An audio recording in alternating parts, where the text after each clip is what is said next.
क्यों बोते हैं? उसको बोने का कारण क्या है?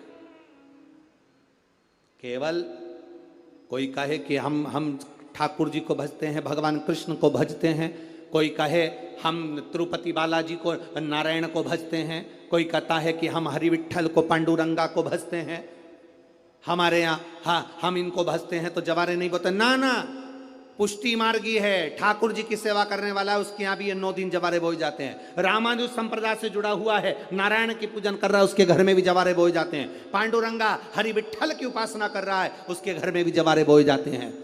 जवारे का महत्व हमारे यहाँ शास्त्र कहता है। क्या महत्व है उसका, क्या फल है उसका? महाराज, जब देवी माता ने दुर्गा भवानी को पंचायत में बुलाया गया, शिव पंचायत में मां दुर्गा बैठी हुई है, और शिव पंचायत में जब दुर्गा भवानी बैठी,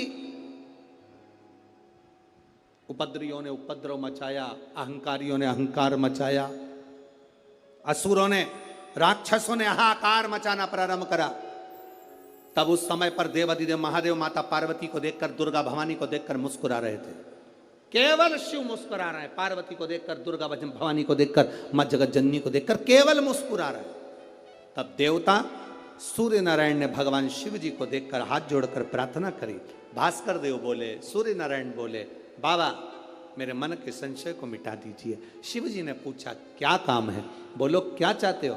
शंकर भगवान से सूर्य देव, भास्कर देव कहते हैं, प्रभु आपके मुस्कुराने का कारण क्या? भारत की भूमि पर जितनी जगह पर भी आप लोग कथा सुन रहे हो, आस्था चैनल पर, फेसबुक, यूट्यूब पर जितने लोग कथा सुन रहे हो, बड़े ध्यान से सुनना कि जवारे क्यों बोए जाते हैं। नवरात्रि में जवारे की महत्वता क्यों होती है, क्यों बोया जाता है, मिट्टी में गेहूं डालकर क्यों उत्पन्न किया जाता है, उसकी महत्वता क्या है? सूर्य नारायण पूछ रहे हैं भगवान देवाधिदेव महादेव से, आप दुर्गा भवानी को देखकर मुस्कुराए, आप हंसे हैं, आपके चेहरे पर प्रसन्नता आई है, कारण क्या? और महाराज देवाधिदेव महादेव ने कहा, यहां भगवान विष्णु, गणेश जी, भास्कर देव, आप सब बैठे हो। असुरों ने आक्रमण कर दिया, असुरों ने आक्रमण करा है, और वह असुर आक्रमण कर दिए हैं तो वो असुर प्रवेश कर रहे हैं, उपद्रव मचाकर, हाहाकार कर कर नष्ट करने वाले हैं इस पूरी पृथ्वी को। तो फिर उसको बचाएगा कौन, कैसे बचेगा? शिव जी ने कहा चिंता मत करो। दुर्गा ने अपने केश का स्मरण किया, एक केश को माता पार्वती जी ने अपने हाथों से छुआ, छूते ही एक कुंड में सुंदर जवारे उत्पन्न हुए हैं। जब तक वो जवारे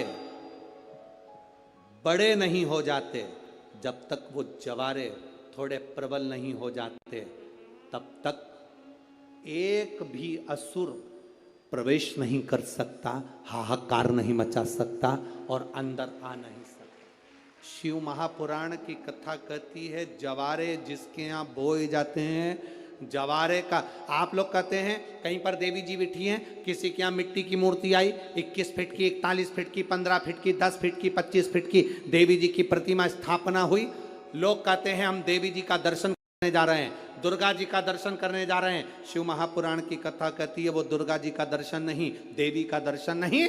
नवरात्रे में जहां जवारे बोए जाते हैं, वहां मात्र आप पांव रखते हैं तो अपने घर में से क्लेश दूर हट जाता है, अहंकार दूर हट जाता है, अभिमतता दूर हट जाती है, तकलीफें दूर हट जाती है। जिसके घर में जवारे बोए जाते हैं, वहां से अहंकार, काम, लोभ, आसक्ति, वासना,